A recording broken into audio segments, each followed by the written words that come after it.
Doesn't look as difficult as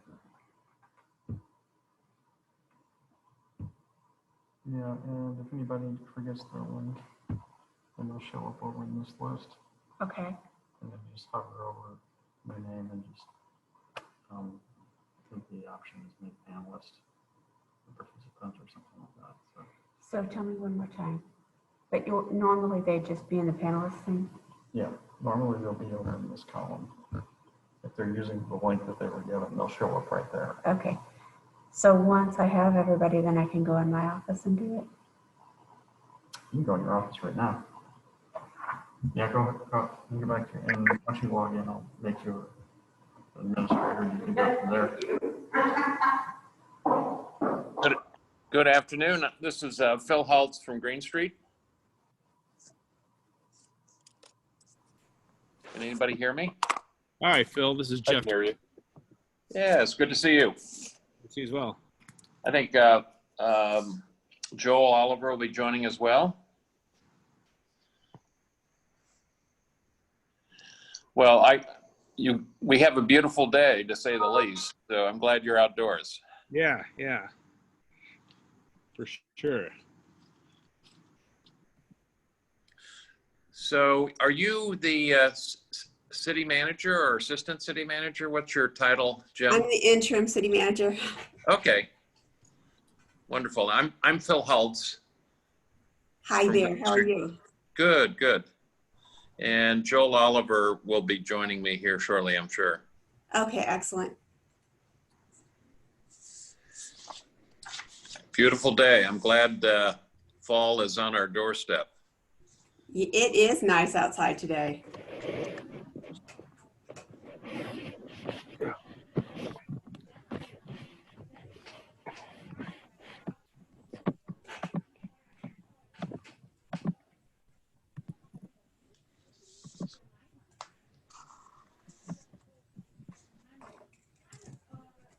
And thank you so much for being at the meeting with us today and answering questions and such. Sure, happy to do that. So when I formed Green Street back in 2007 and 8, our focus and kind of our impetus was sustainability, green buildings. We did a lot of repositioning of industrial buildings into a whole mix of different products over the years. And we've done some really interesting projects. So it's nice to have that an element of our conversation here.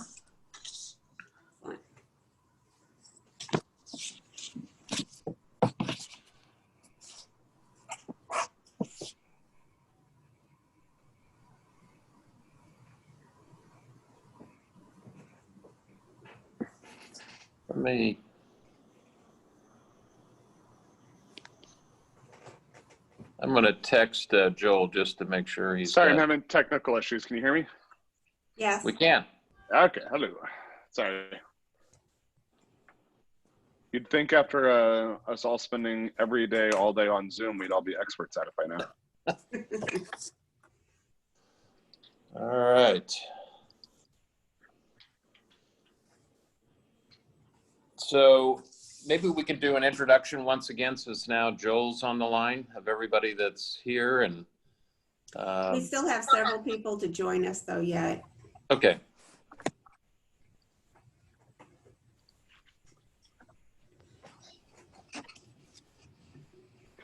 Phil, I think Liz is not going to be able to join from our side, just so you know. Okay. And Eric, I'm sorry, but I posted an agenda which was very, very brief. It just said call to order, roll call, meeting with SG Collaborative adjourned. But I forgot to send it to anybody. I just posted it, and so I figured it really didn't, since we weren't going over the agenda or approving minutes or doing anything else, I didn't really think it mattered that much. But I wanted you to know what happened there and why you didn't get one, is because I forgot. Thank you. Appreciate that. I think, yeah, there's good reason for a lot of those mechanics, but I think we know what we're doing here. So that's great.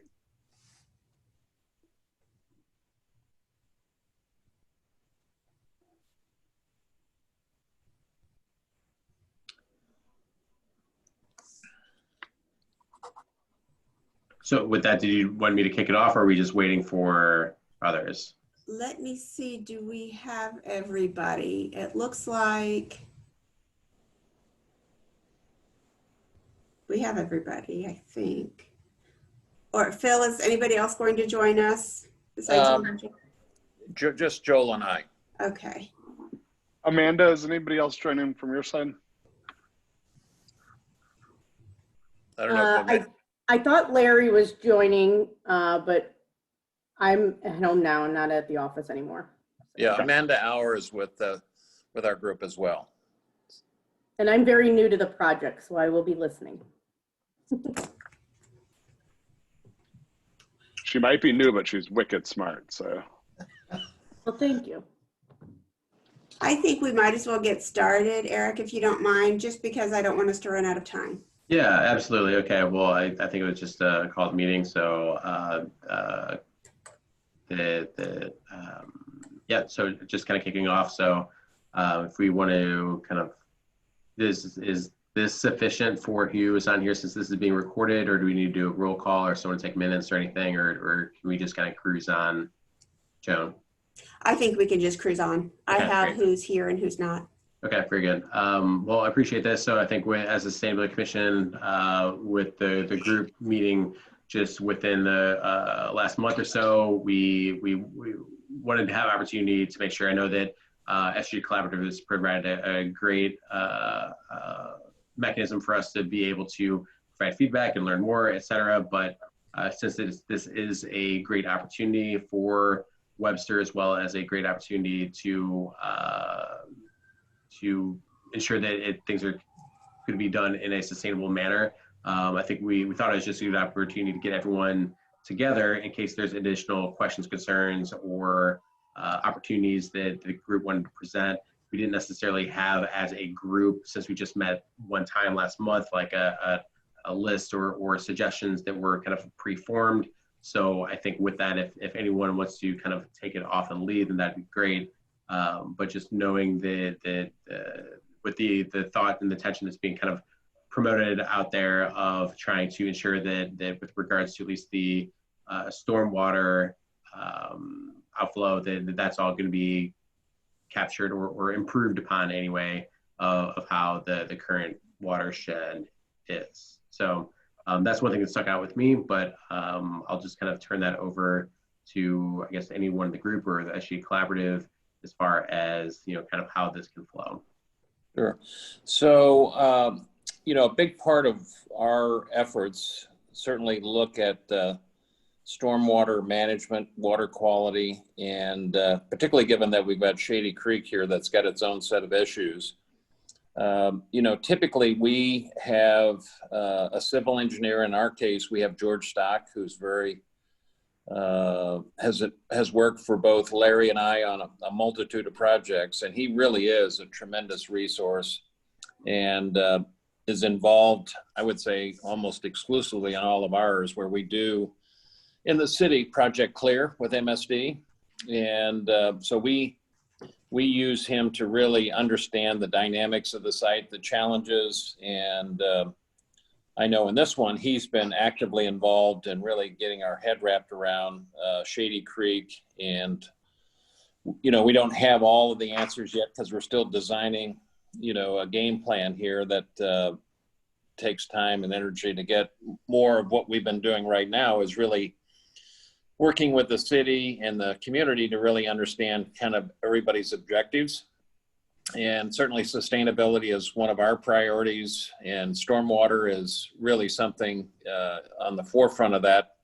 And, we've done probably 12 LEED buildings, and we've done a lot of on-site water management. One of the first big ones we did was for the sheet metal workers in the city, where we had a focus on water quality, water management, but also retaining water on site, using it as gray water for running a lot of the cooling towers, but also using it for gray water, in terms of the restrooms and stuff. Those are just some things that we did, but I think as we go here and as we go through our design, you know, a big part of it will be centered around Shady Creek and what we do there and how we manage the site, how we use our plantings to mitigate using natural species and looking at water control, water quality. You know, it's just good building practice to do all of that. And as we evolve and we make presentations on each specific building that we're, George Stock and ourselves will play a big role in sharing with you how we will do all of these pieces into the project and how we integrate it with, you know, kind of a big picture view. Yeah, and Eric, I would tell you, we lived off of Kirkham on Claiborne for about 12 years. So we're intimately aware of kind of, you know, how it used to flood, how much better it's actually gotten over the years. And when we first moved down there, it was horrifically bad. And then just kind of watching what the Corps has done over the years. I mean, I would tell you, you know, having done development all over the country, one thing that we do have here is as difficult as MSD can be to work with sometimes, they really do play a very active role in projects. So on the water quality side, you know, there's a lot of good oversight for a lot of reasons locally. So definitely needs it. Yeah, and I don't know, I'm sorry for being a little late. You know, we have done a lot of work with Stock so far. We went downstream as far as we could go. We're now going upstream into Larson Park, looking for solutions. ISM to determine whether we could eliminate the flooding along Kirkham. And so far the answer is no, but we can do a whole lot to make it better. I think everybody should realize that what's there today has zero, nada, has no rainwater retention or controls at all. And we will have to convert all of that as though it was green space to begin with when we do ours. And so it's gonna get better. I don't know that we can make it go away. There's certain areas that are just very low lying along Kirkham on the residential side that, you know, are gonna show up as floodplain. The frequency of flooding will go down. But so far we haven't been able to find a way to eliminate it yet.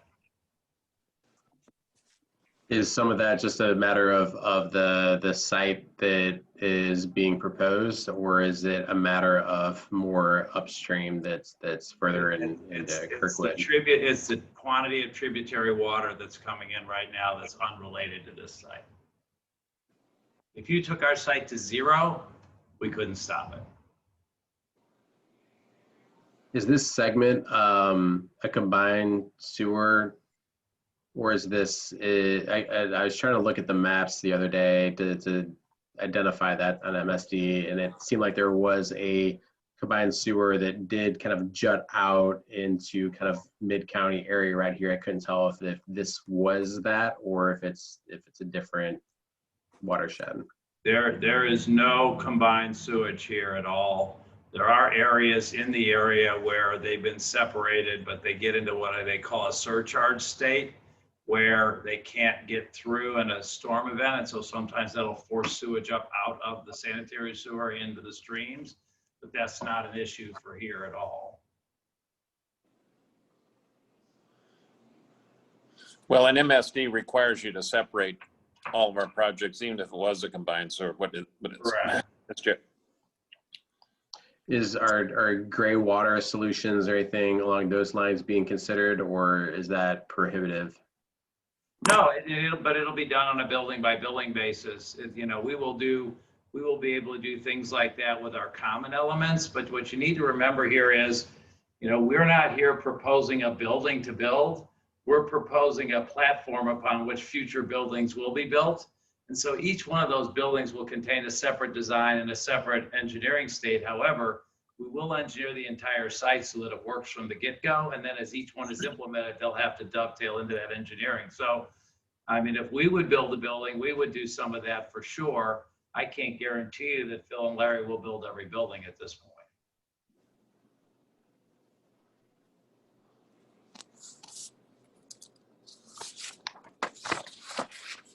To that point of the gray water, Eric, sorry, can I just ask Yeah. a quick question about that? Is it possible at all to consider that for like the vegetation management, the Yeah. sprinkler systems in the area? Absolutely, absolutely. Yeah, absolutely. That's an ideal use for it because it doesn't need all that. The question is, where do you Right. store it, and what do you do with it? And so we've been looking for storage areas. We have potential storage areas both downstream on Shady Creek and upstream on Shady Creek. And you have to remember, when you deal with stormwater, you don't have to necessarily collect your stormwater, although you have to manage the quality of that stormwater. But we are looking at ways to go upstream and downstream and adjust the flow so we can mitigate the situation right now. And I'm sure, I think somebody called, so there's surveyors all over the place. That's probably us. We're going all the way up Larson Creek as far as we can, Larson Park as far as we can go to look for ways to mitigate this. Thank you. You're welcome. Are there other common themes? So if you're talking about like there's certain engineering design standards that will likely be thread across, like are there other from a sustainability aspects or that would impact the sustainability of the overall project that is being kind of threaded and is being set as a minimum beyond code? Or is it, as you said, just on a building by building basis? Well, it'll always be on a building by building basis, but we will have certain standards that we're trying to achieve. I mean, a lot of what we do now on these building sites, and I know Phil's done some platinum LEED buildings, as have I, although I'm not a huge proponent of LEED per se now because it's kind of lost its way. It has these standards that they apply everywhere and they don't necessarily fit your particular environment. I mean, literally up until 3 years ago, I never built anything but a LEED building for the last 20 plus years. Now we're doing things that are actually better than LEED, and we're looking at things like how do you recycle materials? How do you get materials that are local? How do you take your waste and get in a position where it can be reused again? Those kinds of things are things you do in coordination with your general contractor when you design the building, and we'll do all of those kinds of things. You know, your site management is the obvious one, but you know, inside the buildings itself, the material selections you make, how far away you get your materials to come in, all has an impact on that, because they sustain the local economy as well. We look at sustainability in a big, broad way, not just in a physical plant way.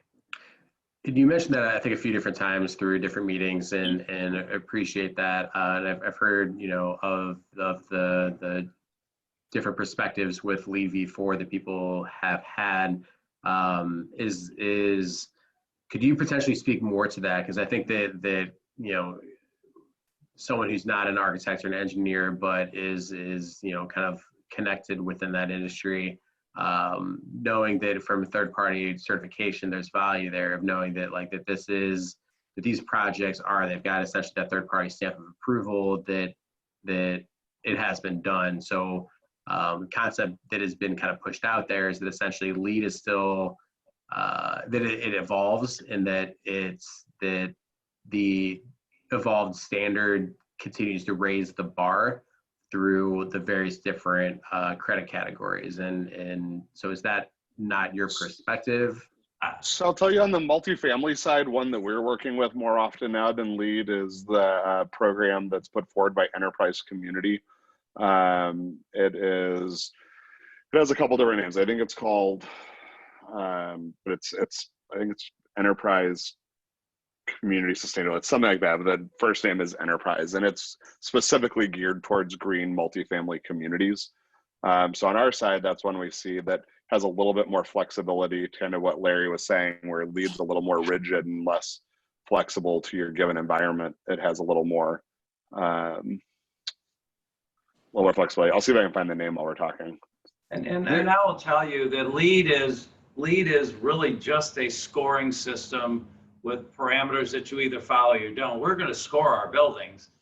It's in the scoring process that you say, well, why would we do that when it's far more energy efficient to do this, even though it's not LEED? And I've done that on several buildings. I also have buildings today where I'm doing a building out in West County right now, where in our mind, more air changes is more important than how efficient we are because of things like COVID and other things like that. And so that's the direction we're going because we think it's a better outcome. And that also allows us to use certain ionization filters that kill microbial things rather than just filtration. And so those are decisions you make, but you still do the scoring, and we'll be happy to share the scoring. And isn't, so just, again, like not going through that process from a new construction standpoint, is my understanding that essentially they're trade-offs, is that, you know, if you're going to focus more on ventilation, then you're going to get more credits for that, so more points for that. And then if your overall design efficiency is lower because of those higher air changes, then, you know, it's such that trade-off. You know, your points go down for here and up for here. Is that not your perspective within that example? That's right. And you know, I'm not saying we won't be lead. We may very well be lead. It depends on what the circumstances are. You need to make the best value judgment that you can make, and at the same time get the best outcome. And while I was a huge proponent of lead for many years, a couple of decades, they just have sort of had some arbitrary positions that they've taken that are not the best in our particular market, in our particular thing. And it's little things like, I happen to believe, good, bad, or indifferent, that you should not have a design standard for 95 degrees in the summer in St. Louis. It ought to be 100. Well, you can't make that jive with a lead because it uses ASHRAE as an example. I also believe you have to design to 0, not to 10 degrees. That's just my belief. And so I'm going to make sure the environment works when comparing to what that is. It's a judgment call. But you know, I would suspect that we probably will have some LEED certified buildings. I just don't want to say we're going to do it until I know what the best outcome is for a building, but we will score it. You'll have an opportunity to see how we score. We're happy to share that information because I think we're pretty proud of what we do. I know Phil is, and I am too. Yeah. Well, it's what's expected, and especially in commercial buildings. And, you know, on the residential side, it's better operationally, and it provides economies that really flow through to the residents. We both have been involved with Habitat, and for many years they did all LEED Platinum homes, and they too have gotten away from the LEED certification. Not that they've gotten away from building high quality, energy sustainable buildings. It's gotten very cumbersome, and that's a little bit of the rub. I think some of the other things that we're doing that I think will have a big impact here is the Greenway, creating outdoor connections that people are out of their cars, doing more walking and on bikes. I mean, to me, those are some of the things that create a, you know, walkable, connected community. And I know that's a big focus of our efforts. And we've had good conversations with Great Rivers Greenway, the city, through the mayor and city council. That's a focus that we want to accomplish because it'll have a nice impact beyond what we're building, but connecting us with people in general into the site and around the site. On that And topic, I'm sorry. My jumbled, sorry about that, Jeff. My jumbled words were correct there. It is enterprise green community. Sorry, just make sure I have the order right. So that's what we just used on the most recent project we did. And there's a similar scoring checklist that just has a little more local flexibility. Sorry, Jeffrey. Yeah, if I could just shift gears a little bit since you brought up walkable, bikeable, and I wanted to get your thinking of the concept of the main street running down the middle of it struck me very much like when I looked at the concept, it kind of struck me a little bit like the boulevard in Brentwood, where you have the street sort of being a central feature of the development. And I was just curious, with all the parking nearby, where does parking and street access fit into this whole plan? Well, I'll start. The thing that drove that central street was the topography more than anything. If we had a two-dimensional site, I'm not sure that would be our solution, but we don't. We've got almost 60 feet of fall from one side of the site to the other, and we needed to pick a middle ground so we could have a connection point that worked. And when it comes to parking, when you look at the streets we're doing, we believe right now, unless somebody want to try to convince me otherwise, that the parking that the general public and other businesses will use need to be open surface parking, that they won't use the garages. People who live there, people who work there, people who have a place there, they'll go into the garages, but the general public is generally not comfortable going into garages. Why, I do not know, but that's just this phenomenon of being in the St. Louis market. So you'll see plenty of street parking on that new road. And then we're also toying with the idea of repurposing part of Pacific and creating some surface parking there that's close to where the crossover bridge will be on the railroad and near Gore, which is where most of the commercial traffic would be. And our goal is to get enough parking there. I mean, it will literally be, 5 times the street parking you have in all of Old Webster right now in that little area. And so it will be very helpful for businesses and people who just want to visit, or if we're having, we hope this big gathering place we're creating will have lots of events, everything from, moving Jazz Fest down there and not in the middle of a workable street to, other events. And we need to have parking for that as well.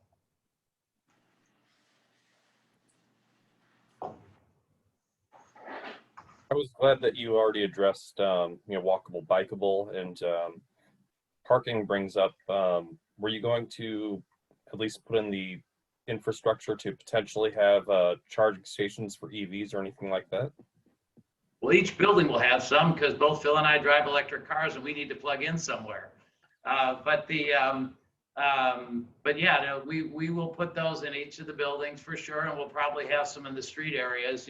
The good news is our friends at Ameren, help subsidize the cost of that a little bit. The problem that I've seen when you do it in public areas is there's nobody to police it, and so you build it, and sometimes it's respected and sometimes it's not. But you can expect to see some electric parking spaces. They're in all of my buildings. Is there, just out of curiosity for, again, selfish purposes with EV, like, is there opportunity for Tesla supercharging, or is that a much bigger animal? I didn't hear quite what you said, Eric. Could you say it again? I'm sorry, is there, with EV charging, is there a possibility for Tesla supercharging, or is that an entirely different animal than like a normal level 2 charger? Well, I mean, that's the charger I prefer because that's right. But, and Phil as well, it charges a lot faster. Tesla will pretty much do that for you if you give them the space. I've actually talked to them in the past, and we would have to see where it would make sense to do. I'm not opposed to it. And we could just look at where that would go. We certainly will have plenty of room to do it. That won't be an issue that I can see. Well, and there's other charging, ChargeWay, EV, we'll certainly explore that. I was working on one in the city called Solus Mobility that really was designed to accommodate all variations of charging. And, the issue there is just the cost and location and scale of it. But we're definitely, we'll have charging at our buildings and on the street. I think it's kind of where the future of transportation's headed, and we want to be a part of it. And we will have the infrastructure and to add more as time goes, because there will be more and more electric vehicles. There's just no question about it. Yeah. Kind of circle back to certification just for a second. I think I remember proposing or putting out some information of like, if it's not just like the LEED building certifications, but LEED for neighborhood development or the sustainable site certification, since sites is the overall site rather with the waterway, et cetera. Are those being considered at all, or have those been looked into? Or is that further down the line, and whether or not that those would be options worth looking into? So right now is about the time we will start looking at it. We were in the getting information, still got some more due diligence to do, everything from drilling holes for geotechnology and some environmental stuff. But right now, as we gather that information, you start to plan, that's when you'll start to do that kind of thing. And yeah, we'll look at all of that.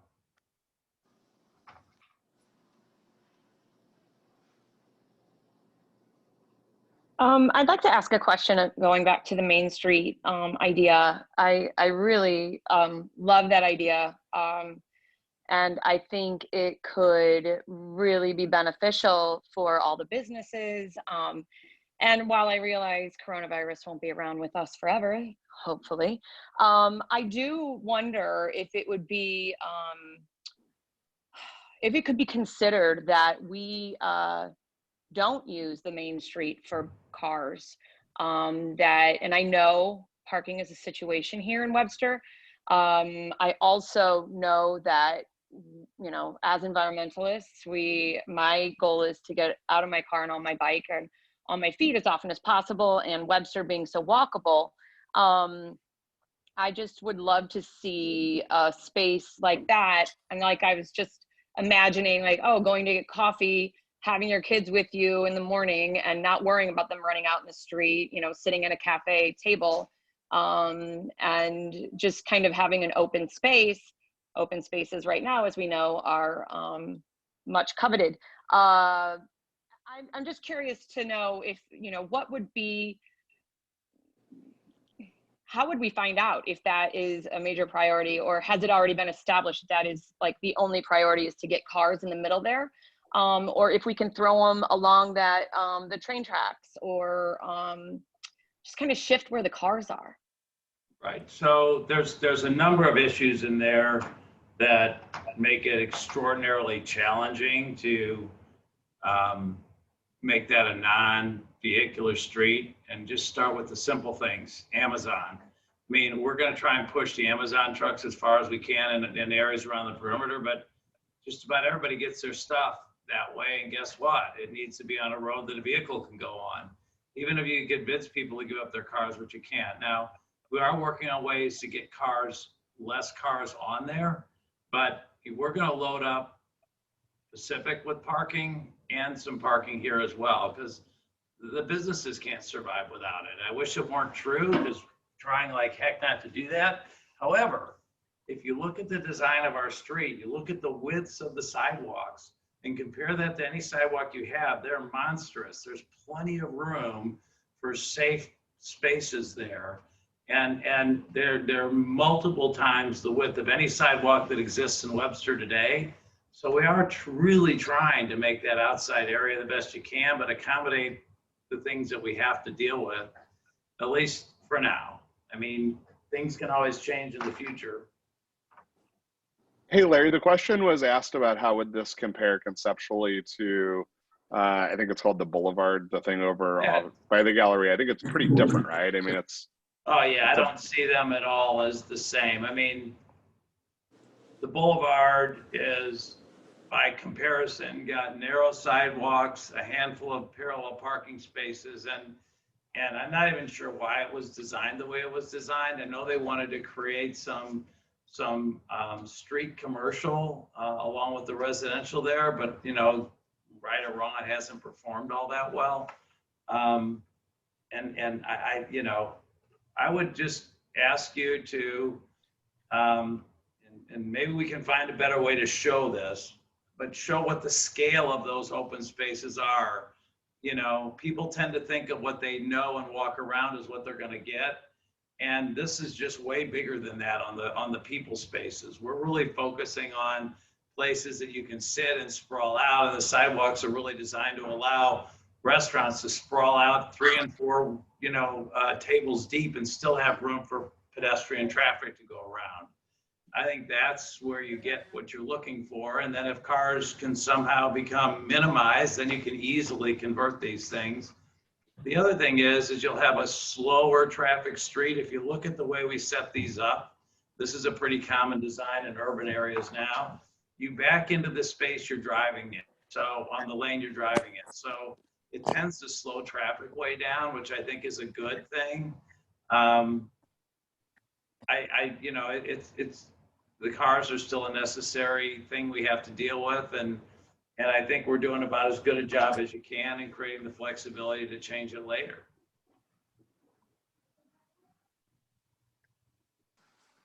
Bill, I mean, you're doing these things in the city. I mean, I think that's right. Backing in at an angle, like they have at the Whole Foods in the Central West End, that sort of arrangement. Yep. There and all over the country. If you can go everywhere now. It's pretty common. It slows everything down. It's easier to get out and not have accidents. There's a lot of good about that. You don't really want to back up into traffic. And so there's a lot of information that tends to say how much better that is for a lot of reasons. Is it perfect? No. I mean, there's many methods you can use to achieve that goal. And, you know, both Larry and Phil and I look to use them in the ways that are appropriate everywhere we go. At the end of the day, you want to create an environment that has long-term sustainability. Sorry for not in the way we're talking about, but to be really kind of attractive to people forever. If you create an environment that's got a straight shot that encourages people to go 80 miles an hour down it, people won't want to live there, stores won't want to be there. It's just a failure, right? So that streetscape experience and how cars interact with it's very important to the long-term success. And we achieve that a lot of ways, but I think you'll see as things develop, you know, kind of some of those specific mechanisms like the parking. And, you know, Pam had sent us a bunch of materials that were done by the city, and also the book that the name just escapes me. We've all been reading it. And you know, we're looking at those things and seeing how to capture the street as much as we can for the pedestrian. And I think part of sustainability in my thinking is not that it's all done right now, but that you create an environment that can be easily modified so that it continues to work into the future. And you haven't created something that causes as many problems as it's trying to solve. And I certainly get the appeal to having, if those businesses would front that Main Street corridor to have access, or food deliveries for a restaurant, for instance, to not have someone have to haul things a long way. I wonder if at the very least it's envisioned that you could maybe block off, say on a night like tonight when it's just gorgeous outside, and maybe you have a band playing and block that street off on Friday and Saturday evenings so that it is more inviting to pedestrians. I'm confident things like that could happen. And just so you know, when you look at the street where Pacific is today, we're going to try and funnel as much delivery traffic as we can onto that street. We're not going to be able to do 100%. But we're going to be able to funnel a ton of that off there so it's not on that road. And if you look at the way the retail and the restaurants will naturally kind of occur, they're going to be more on the south side of the new Main Street and going around Gore and wrapping up into Old Webster. And that's where I would expect to see that delivery traffic going. I don't want it in the middle of the new Main Street any more than anybody else does, but there's going to be some of it. And we would encourage no over-the-road trucks and that kind of thing there if we can. In terms of closing out the street, that's a natural thing that can occur. Certainly it'll be designed for that. Wouldn't be a problem to do. We won't be street, you know, coordinators. We will be coordinators of people who come to develop there and encourage them to do what's best for their community and our community, you know. We're also creating really nice big gathering spaces so those things can happen without even having to think about the road, which I think is helpful.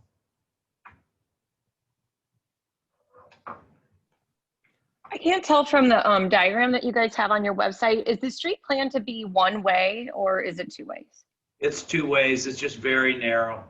Okay. We're doing the minimum. We're doing the minimum drive out with we can do, and then allow the backing in to occur. So we're minimizing the street itself. It's not going to be a street you want to go driving down. It's going to be a street you use because you need to for where you're going.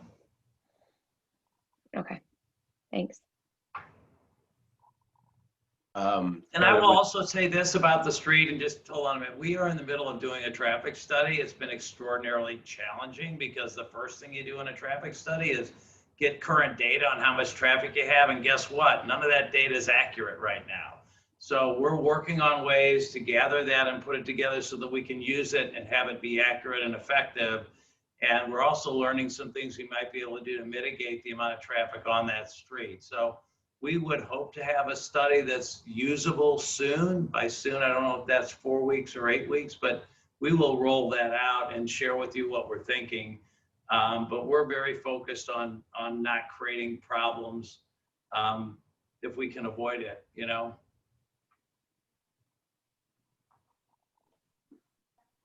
A lot of the lines kind of shift gears a little bit here off of streetscape and such.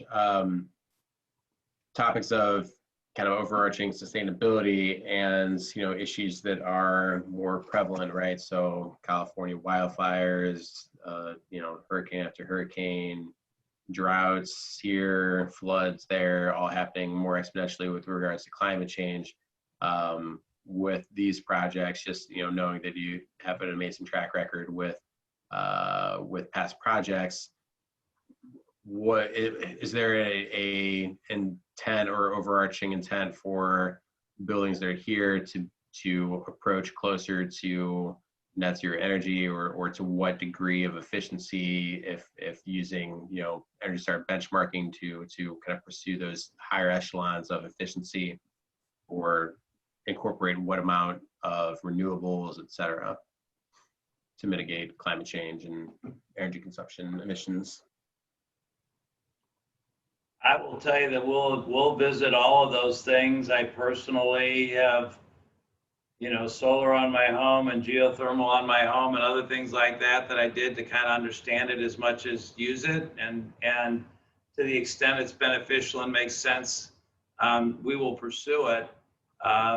It's a bit challenging in this market without lots of land to get where you're going.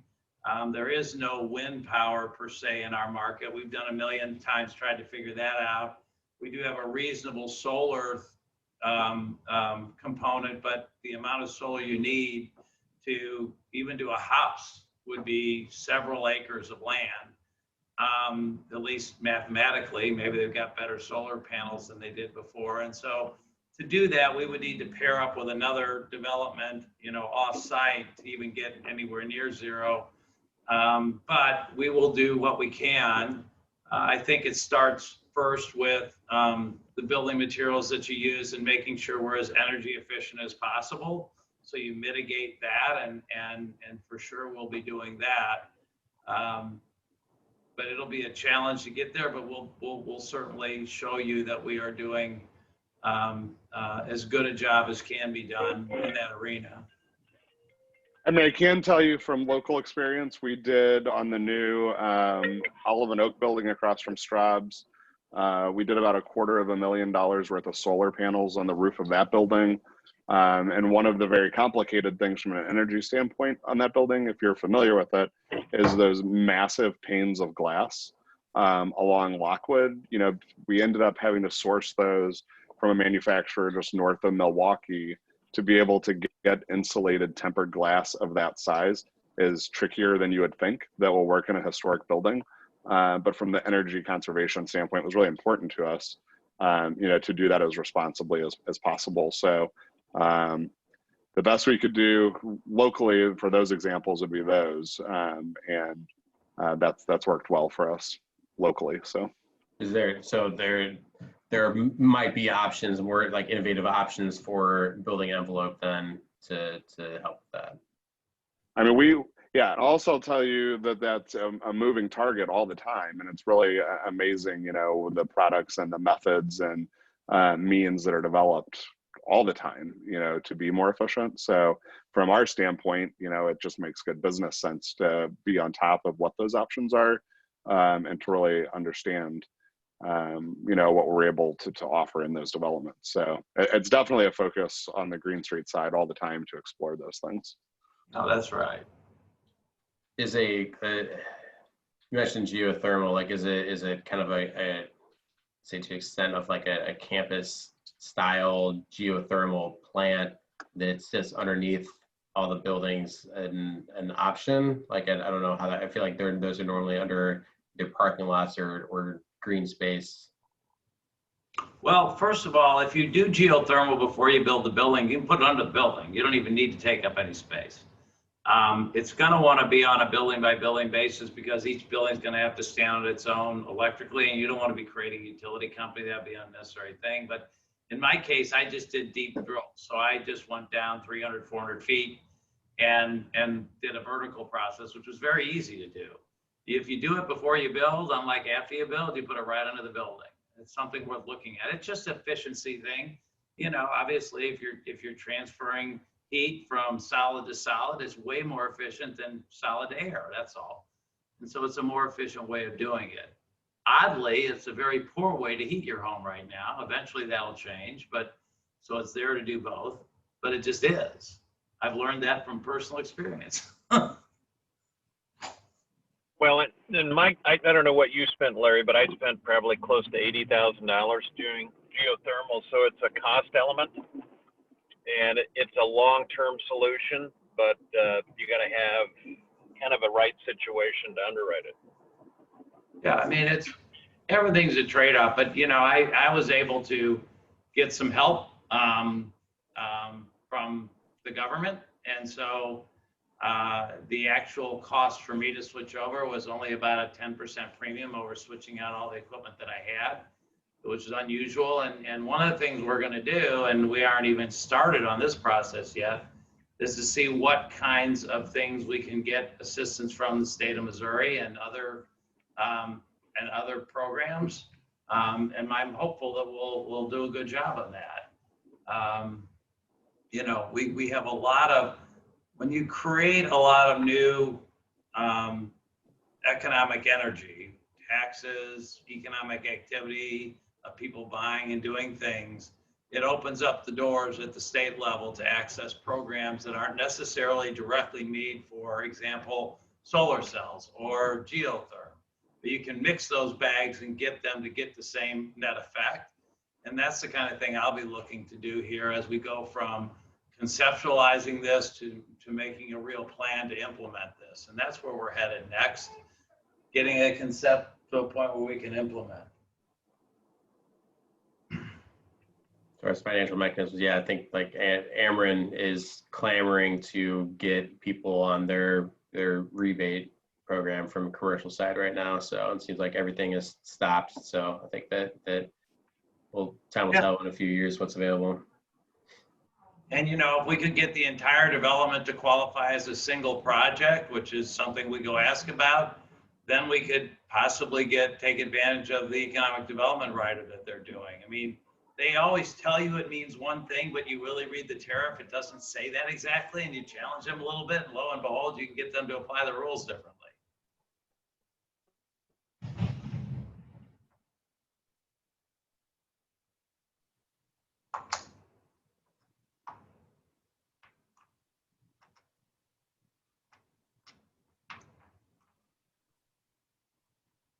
I don't know if somebody's talking. No, does anyone else have any other questions or follow-up or feedback? Or, I mean, it seems that this, as you all continue to develop, like more and more information will come out as details are kind of unveiled. And I think that, I mean, I'm excited about just the overall vision that you all have for this, and I'm excited to kind of see what those details kind of flesh out to be. So. Yeah, so, you know, and and we've had a lot of discussion about this, but, you know, when I look at this development in Webster, I think about Webster's history. And so, you know, we're creating a platform to allow a new street to be created and a new streetscape with different kinds of buildings and plans on them. It's not a monolithic thing. And we believe that will help be embraced as part of the character of the community, with different architects on each project and different looks and different feels. And so if we can create the right platform, we'll get that, and we'll continue to exercise all of these things as we go forward. And we would encourage you to do what you're doing today. Give us your comments, give us your thoughts. You know, we can't do everything all the time, but we can certainly try and see what's the best balance of things. And, you know, I really do want, and I know Phil and Joel and the others do, we really do want to do something that will be embraced by the community and will be there for a long time, and something that people can be proud of and happy with. And, you know, part of this is designing in the ability to adapt in the future. And I think that's a big important part of what we're trying to do as well. What I can tell you is, compared to what you have today there, I think it will be many times better and really a great part of the community, in my opinion.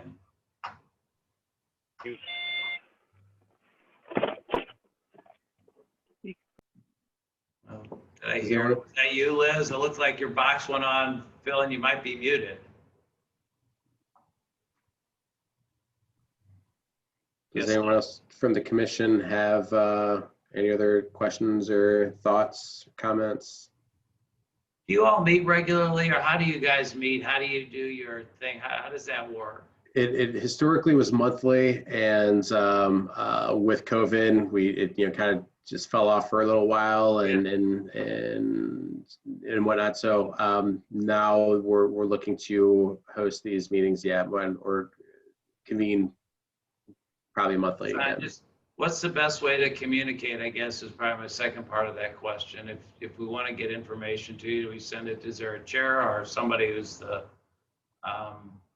Joan, is through Joan? Okay, I'll get it through Joan. That's fine. Yes, if you just reach out to me, I'd be happy to communicate it. That's great. Well, we're going to be sending you stuff anyway, so it's great. I just Yes. needed to make sure we got the right thing. So that's awesome.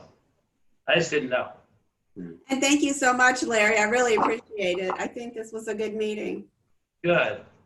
Look, there's more to come. Lots of things to ask questions about. So this is where things get interesting when we go from conceptualizing to implementing. A lot of give and take in the next part, but it'll be interesting to see. I'm excited. Well, and I'm glad Webster has its program and is focused on this. I think it's reflective of who we are, and it's nice to have that kind of a welcoming mat to work with. All righty. Well, thank you all. Thanks, Thank Rich. Thank you. Out of town. Bye now. Have a you. good Bye. weekend, everybody. All right. Bye. Thanks, Joanne.